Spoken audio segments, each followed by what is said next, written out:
성공은 하나의 이벤트, 사건이 아니라 과정, 프로세스입니다. 위대한 성취를 향한 시작입니다. 내면의 통제에서 세상과의 연결로 나가야 합니다. 진정한 프로페셔널은 철저한 자기 인식에서 출발해서 타인과의 위대한 연결로 확장하는 겁니다. 1단계는 수신이지요. 즉 이너 코어입니다. 삶의 태도를 점검하고 스스로 단련하는 겁니다. 2단계는 제가죠. 스트레스를 관리하고 내면의 균형을 잘 유지하는 겁니다. 3단계는 치국입니다. 매너와 에티켓으로 타인과 소통하는 일이지요. 4단계는 평천합니다. 사람과 사람을 연결해서 위대한 유산을 남기는 거지요. 성공 마인드셋의 매트릭스입니다. 수백만 선배들이 입증한 피할 수 없는 인과 법칙을 내재화할 필요가 있습니다. 첫 번째는 방향 디렉션, 어디로 갈 것인가를 정하는 겁니다. 즉 목표를 수립하는 거죠. 목표를 수립한다고 하는 것은 명확한 목적의식이 달성 에너지를 창출하기 때문입니다. 두 번째는 미래지향입니다. 외면 세계는 내면의 정신적 그림을 반영한다고 하지요. 세 번째는 최고지향입니다. 안주지대를 벗어나 롤 모델을 벤치마킹할 필요가 있습니다. 두 번째는 엔진, 동력, 무엇으로 움직일 것인가입니다. 즉 자기 고용, CEO 마인드이죠. 변명하지 않으며 스스로 상황을 창조하는 겁니다. 다음은 긍정적 사고입니다. 나는 내가 좋다. 풍선에 공기를 넣듯 매일 반복하는 겁니다. 세 번째는 인과 법칙의 인식입니다. 기적은 없습니다. 올바른 원인이 올바른 결과를 낳는 거지요. 세 번째는 행동, 액션, 어떻게 실행할 것인가입니다. 햇빛을 지향해야죠. 그림자는 뒤로 하고 긍정적이고 낙천적인 면에 집중하는 겁니다. 포기 없는 인내입니다. 인내력은 자기 기율의 최고의 표현인 겁니다. 압도적 실행입니다. 먼저, 빨리, 제때, 자주 행동해서 성공 확률을 극대화하는 거죠. 당신은 종업원입니까? 1인 기업의 CEO입니까? 인생 최대의 실수는 자신이 아니라 남을 위해 일한다고 생각하는 것입니다. 상황의 피조물, 종업원 마인드가 있죠. 책임 소재를 문제가 발생하면 항상 종업원들은 환경과 타인을 비난합니다. 종업원들은 업무 시각이 누군가 주어진 일을 처리하고 보상을 기다립니다. 거절 대응입니다. 고객의 거절을 개인적인 상처로 받아들이고 의욕을 잃게 됩니다. 결과는 끊임없이 불평하며 상황에 끌려다닙니다.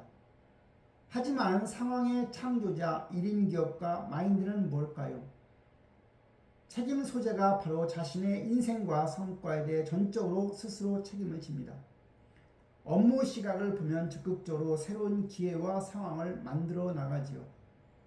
셋째는 거절 대응입니다. 거절을 성공으로 가기 위한 데이터 수집 과정으로 여기지요.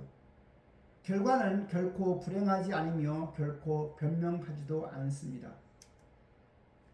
인내와 성취의 사이클입니다. 일 근육은 어떻게 형성될까요?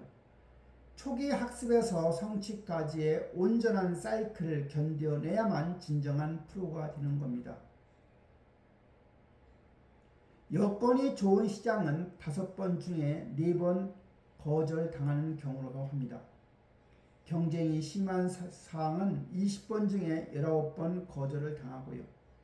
세일즈에서 고객의 거절은 개인적인 것이 아닌 겁니다. 그러한 거절의 골짜기를 지나 성장의 임계점에 다다르게 되고 그렇게 되면 정신 근육이 발달됩니다. 체력 운동처럼 지속적인 인내와 어떤 긍정의 마인드는 당신의 일 근육을 단단하게 만들어 줄 겁니다. 5년 법칙이라는 게 있습니다. 어떤 일이든 정상에 오르려면 최소 5년간의 전념이 필요하다고 합니다. 10년은 큰 힘이 든다고 하고요. 30년을 하면 역사가 이루어진다고 하지요. 스트레스 연금술 모델입니다. 현대 비즈니스의 필연적인 스트레스를 피하지 않고 상쾌한 에너지로 치환하는 방법이지요. 압박과 자극입니다. 직장 내 긴장감, 만성 피로와 경쟁 환경이 있는 곳이 바로 거기죠. 그래서 무엇보다 의미 찾기가 중요합니다. 싫은 일 속에서도 숭고한 과정을 찾는 거죠. 결과 지상주의를 탈피해야 합니다. 두 번째는 절대 감사이죠. 직장이 재밌는 곳이라면 입장료를 내야 할 거 아닙니까? 항상 감사는 가장 강력한 중화제 역할을 할 겁니다. 세 번째는 한 박자 늦추는 겁니다. 속도 경쟁에서 벗어나 체념할 것은 체념하고 마음의 여유를 찾는 거지요. 그렇게 하다 보면 긍정적 에너지로 변환되어 아웃풋이 나오는 겁니다. 즉 압박과 자극이라고 하는 인풋이 필터 과정 세 가지 인식 필터를 거치게 되면 아웃풋이 나오지요.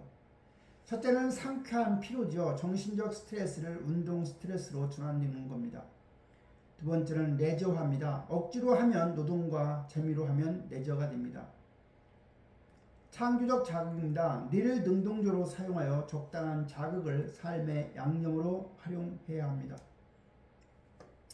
성공하는 삶의 균형입니다. 3H 컴피턴스 트라이앵글입니다.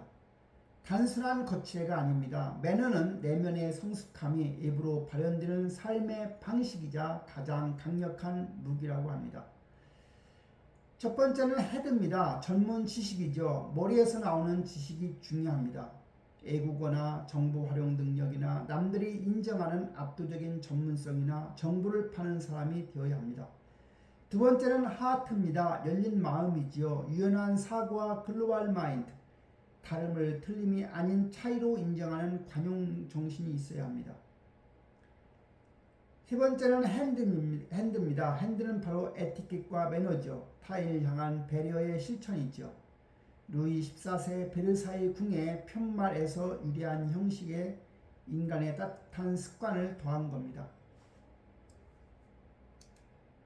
매너는 역지사지의 실천이자 반복되어 굳어진 습관이라고 합니다. 습관은 제2의 천성이며 제1의 천성을 파괴합니다. 에티켓이 있죠. 인간관계를 위한 사회적 규범이자 불문율이죠. 보통 우리가 에티켓이 있다 없다로 평가합니다. 예를 들어 화장실에 들어갈 때 노크를 해야 하는 것은 에티켓이죠. 매너는 애티튜드, 상대방의 기분과 편안함을 배려하는 마음의 표현입니다. 좋다 나쁘다로 평가하죠. 예를 들어 화장실에 들어갈 때 노크를 하는데 어떻게 부드럽게 할 것인가에 대한 고민일 겁니다. 매너는 억지 미수나 거들먹거림이 아닙니다. 내면의 사고방식을 바꾸어서 세상과 타인을 수용하는 나만의 경쟁력이지요. 운명의 교차점입니다. 아름다운 인연의 시작이죠. 작은 선의와 매너가 세상에 일으키는 위대한 나비효과라고 합니다.